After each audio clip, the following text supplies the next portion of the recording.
Isaiah prophesied of the city of Jerusalem, and he said that they were like a bunch of drunks. Isaiah chapter 30, verse 9, "Stay yourselves, wonder, cry ye out, and cry. They are drunken, but not with wine. They stagger, but not with strong drink. For the Lord hath poured out upon you the spirit of deep sleep, and hath closed your eyes. The prophets and your rulers, the seers, hath he covered. And the vision of all is become unto you as the words of a book that is sealed, which men deliver to one that is learned, saying, Read this, I pray thee. And he saith, I cannot, for it is sealed. And the book is delivered to him that is not learned, saying, Read this, I pray thee. And he saith, I am not learned."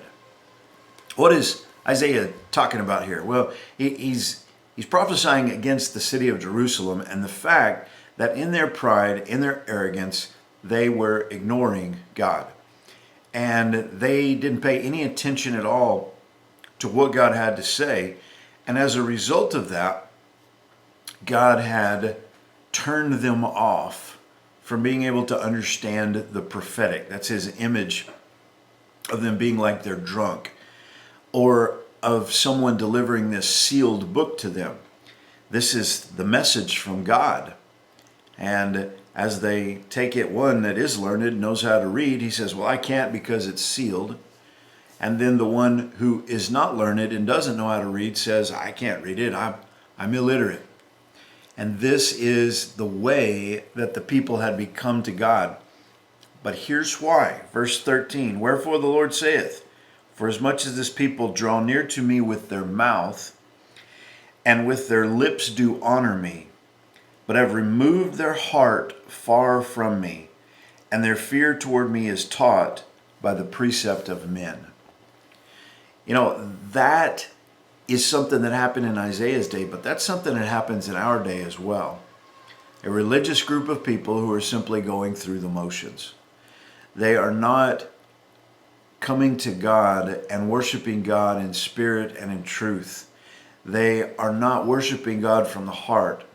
They are using their lips. They're saying things about God. They're doing religious things, but they're not truly worshiping God. And what they're taught is simply the precepts of men. It's not the Word of God. And so, they're taught psychology, and they're taught philosophy, and they're taught all of these things that so-and-so said or so-and-so said, and they are completely ignoring the Word of God. And when that happens, a group of people become just like they're staggering around drunk, just like they're either illiterate or the Word of God is completely closed up to them. Because if you won't hear it, there come a time that you can't hear it. That's what the story of Israel is as we read in the Old Testament. But God promises something in verse 18. "And in that day shall the dead hear the words of the book. The eyes of the blind shall see out of obscurity and out of darkness.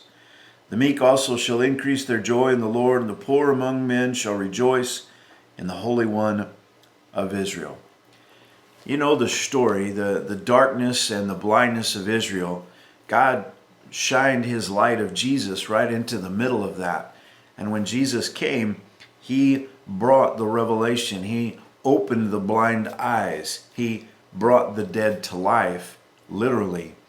And even looking right straight at him, the majority of them wouldn't see, couldn't see, and completely missed the coming of their Messiah. But for those who did, they recognized him.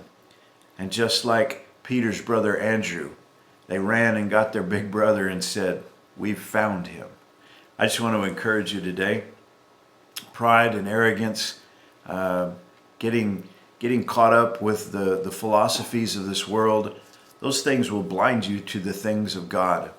Instead, open God's book, humbly and prayerfully seek his guidance, his direction, and his wisdom. And seek Jesus, and he will lead you, and he will teach you. God bless you. Have a great day.